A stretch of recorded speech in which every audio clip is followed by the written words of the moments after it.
আসসালামু আলাইকুম। আমরা যখন আমাদের কোনো বন্ধু বান্ধব আত্মীয় স্বজন দেখা যাচ্ছে কথায় কথায় কথা কাটাকাটি হলো মনোমালিন্য হয়ে যায়, তখন হয় কি আমাদের বন্ধু বান্ধব কিংবা আত্মীয় স্বজন আমাদের মোবাইল নাম্বারটা ব্ল্যাকলিস্ট করে দেয়। তখন হয় কি আমরা নাম্বার দিয়ে আর কল দিতে পারি না, সেই নাম্বার থেকে তার নাম্বারে আর কল যেতে পারে না।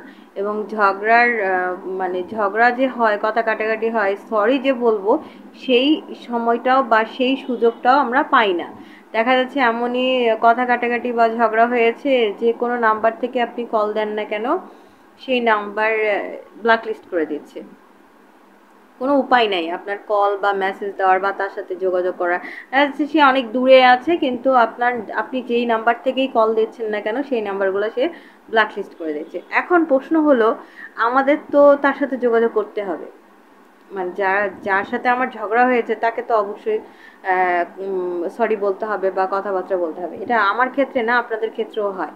তো এখন বিষয় হচ্ছে হলো, আমরা যদি ব্ল্যাক লিস্ট থেকে ব্ল্যাক লিস্ট থেকে যদি কল করতে পারি কাউকে, আমি ব্ল্যাক লিস্টে আমার নাম্বারটা আছে, কিন্তু আমি বাইরের নাম্বার দিয়ে বাইরের নাম্বারের সহযোগিতা নিয়ে যদি কল করতে পারি, তাহলে কেমন হয় বলেন তো?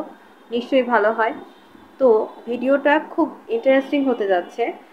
আর আমি এমন একটা অ্যাপসের কথা আপনাদেরকে বলবো, এমন একটা ট্রিক্সের কথা বলবো, যার মাধ্যম দিয়ে আপনাকে যতবার সে ব্লক করবে আপনি ততবার তাকে কল করতে পারবেন। তার আগে আমার চ্যানেলটা যারা যারা সাবস্ক্রাইব করেননি তারা প্লিজ সাবস্ক্রাইব করে দেন এবং পাশে থাকা বেল আইকনটি বাজিয়ে দেন, তাহলে আমার নতুন নতুন ভিডিওগুলো আপনারা দেখতে পারবেন।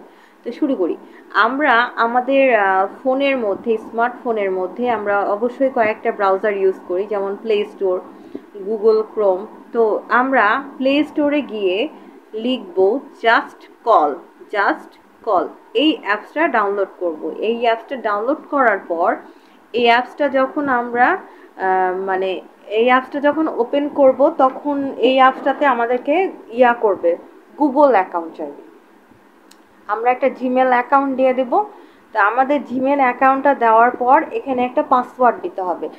আমরা যে একটা প্ল্যাটফর্ম তৈরি করতেছি জাস্ট কলের একটা, জাস্ট কলটাকে ওপেন করার জন্য, যেমন আমরা ফেসবুক ওপেন করার জন্য বিভিন্ন ক্যাটেগরিয়াস দেখা হয়, বিভিন্ন ক্যাটেগরিয়াস ফলো করে আমরা একটা ফেসবুক অ্যাকাউন্ট খুলতে পারি, তেমনি জাস্ট কলে জাস্ট কলে আমরা জিমেল আইডি দিব এবং পাসওয়ার্ড একটা মন পছন্দ দিব। তারপর অ্যাপসটাকে ওপেন করব। অ্যাপসটা ওপেন করার পর সঙ্গে সঙ্গে 550টা ডায়মন্ডের পাওয়া যাবে। তো সেটা হচ্ছে হলো ডায়মন্ডের স্টোন আর কি, সেটা ফ্রি দেওয়া হয় ওটা। তো 1 মিনিট কল করার জন্য 305টা ক্রেডিট লাগে ওখানকার, যেটা 550টা দেয় আমাদেরকে। এখন প্রশ্ন হলো, আমরা কিন্তু এটার মধ্যে ক্রেডিট ভরতে পারবো না, কারণ এখানে পেপাল কিংবা দিয়ে আর কি এটিএম কার্ড দিয়ে বা আদার্স অ্যাপস দিয়ে, যেগুলো আমাদের বাংলাদেশে প্রচলন নেই। আর যদিও থাকে তাহলে ওই মাস্টার কার্ড দিয়ে আমরা ভরতে পারবো। এখন প্রশ্ন হলো, আমরা 1 মিনিটে কল করব 305 ক্রেডিট। এখন বাকি ক্রেডিটগুলা কল করার জন্য কেমনে উপার্জন করব? ওখানে অনেকগুলো আছে, যেমন অনলাইন চেক, স্পেন, তারপর আদার্স কিছু চেক, ভিডিও দেখবেন, আপনার ওখান থেকে আর্নিং হবে। আর্নিং করতে করতে আপনি যখন একটা 1 মিনিট কল করবেন, 1 মিনিট কল করার করতে 1 মিনিট কল করতে লাগবে 305 ক্রেডিট। তো যখন আপনি ডেলি চেক করবেন, ডেলি স্পেন খেলবেন, স্পেনে অনেকগুলো আসে, আপনার পাথরগুলো আসে, সেগুলো যখন ওই ক্রেডিটগুলো আসে সেই ক্রেডিটগুলো তখন জমা হয়ে যায়। এখন মজার বিষয় হচ্ছিল, আপনি যে এই নাম্বার থেকে জাস্ট কল থেকে কল দিচ্ছেন সেই ব্যক্তিকে, যে কাঙ্ক্ষিত ব্যক্তি আপনাকে ব্লক করে দিয়েছে, সেই কাঙ্ক্ষিত ব্যক্তি যখনই আপনার ফোন পাবে, আপনার নাম্বারটা অবশ্যই সামনে প্লাস দিয়ে নাম্বারটা শুরু হবে, এবং বাংলাদেশি সেটা নাম্বার না, সেটা ইন্টারন্যাশনাল নাম্বার। সেটা ট্রেস করতে পারবে না যে আসলে আপনি তাকে কল দিচ্ছেন। এখন প্রশ্ন হলো, সেই নাম্বারটা যখন কল যাবে তখন সেটাও তো ব্লক করে দিতে পারে। কিন্তু হ্যাঁ, ব্লক সে যদি করে তারপরেও আরেকটা নাম্বার সেখান থেকে অটোমেটিকলি সফটওয়্যারের মাধ্যমে চলে যাবে তার কলে।